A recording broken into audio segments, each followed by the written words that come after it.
In this video, we'll work through the items that we still have in our notes. We didn't see everything in class, so this will help you with your homework. So given in our example is 1 gallon equals, and you've got this decimal in liters, 3.785 liters, okay? So the first thing I did is I transferred how many gallons, here's our question, convert 12,080 gallons per week into liters per hour. So first I said gallons to hours. Well, how many hours are there in a week? Well, that's 24 is one day. So 24 times 7 days in a week. And then the gallons are given, right? Now, okay, I have that and I can use it. However, now what do we have? We have gallons to liters. Well, 1 gallon. Now notice what I've done. I've done a proportional setup so you can kind of think through it. 1 gallon per the given liters. Well, that's what is up here in the box, given. The given equals the 12,080 gallons. I don't know how many liters. This is a setup that we can utilize. Now, here's the other setup as far as liters to hours. Now, this is what we're going to solve. Notice that the first numerator for liters is simply solving the gallons to liter above. Okay? All right. Sorry about my pen set on a particular thing and it does that. Okay. So the first thing is the one above. And then we have our hours. I still haven't multiplied it out. But then we're going to set it to what if we had 1 hour? And then for 1 hour, I don't know how many gallons. Well, that's actually liters per gallon. That X, I don't know. That is what we're trying to solve. That's what we don't know. Okay.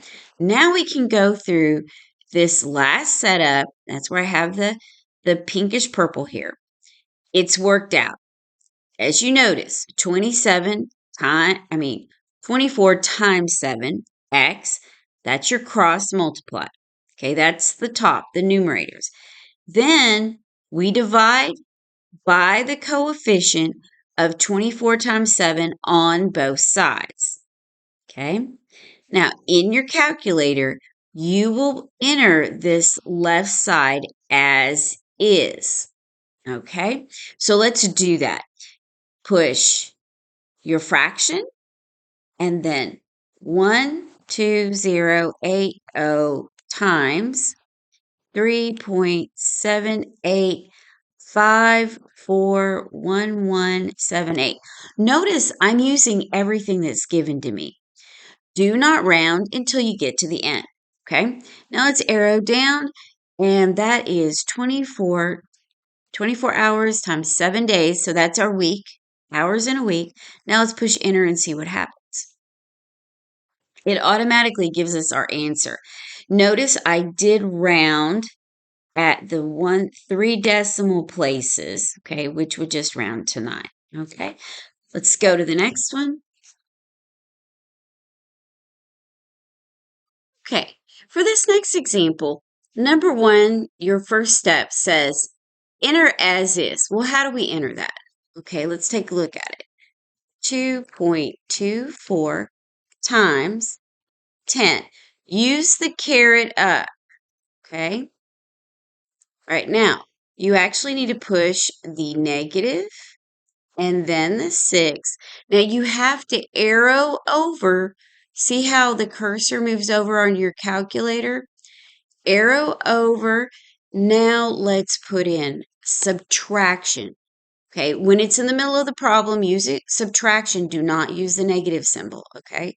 Then 3.49, then times, and we have 10 again, and then caret up, and then negative 3. Notice that you have to use the negative symbol with the exponential, okay? It just has to be done that way. All right, we've entered everything. We have it typed in. Now push enter. Okay, notice I've written down what we have in our calculator here. All right, now we need to look at number 2. It says count the decimals. Okay, so you're going to count the decimal places. All right, so we're going to count over 1, 2, 3. That is where your 10 to the negative 3 will come from. Okay, you have to put it between the first solid digits. Notice the first two after your decimal point in the tenths and thousandths place are zeros. Well, you can't use those. So you do exactly what I did. You jump over 3 places, and your decimal belongs behind the very first usable digit non-zero number. Okay, so that means we moved in that direction 10 to the negative 3. Okay, I know it's the positive direction with a -3, but you need to sit and think this out, go through the rules. All right, what this is saying, in fact, I'll show you in a second. It's saying to go back to get to the decimal you see in step 2. To get to the decimal, you have to go the negative direction 3 places. Okay, now let's go to step 3. Round if needed. Okay, and multiply by result of step 2. So this is what we did. We put our decimal place where it went. The negative in front of that entire decimal that's in your calculator right now, you still need the negative. And now that you've moved the decimal, you take a look at your number. And for this particular answer, it has been rounded. What they did is they wanted 2 decimal spaces, 2 decimal places after the decimal. That's not always true. So in this case, for this answer, they looked at the 7 and the 8. Well, 8 is or rather 7 is larger than 5, so 8 goes up to 9. Okay, the rules of rounding apply. If your question asks for it. In this situation, we just did it. All right. And then after that, you just simply take times 10 to the -3, tack it on, and that gives you a reasonable scientific notation. Yes, the -3.49 could be rounded differently. Okay, so let's see if this will work for us. Let's move down to the next example here that you see, and we'll go through that one with the same steps. I think I got it all in there. Okay, so number 1 still applies. Enter exactly like you see it. Don't multiply it out, okay? All right, so there's our equal. Actually, let me just clear the whole thing out so we're starting fresh, okay? I'm going to clear this too. So we're totally fresh and you see exactly what I'm doing step by step. All right.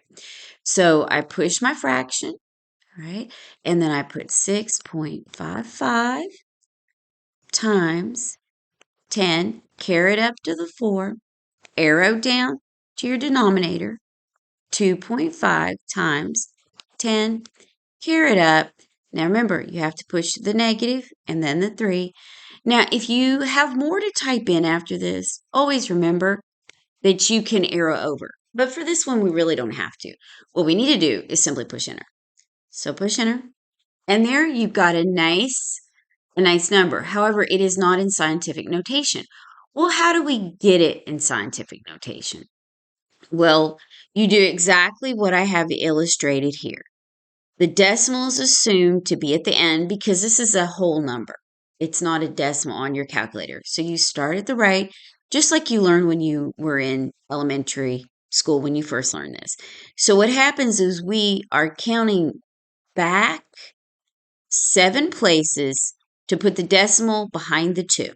That's where it goes.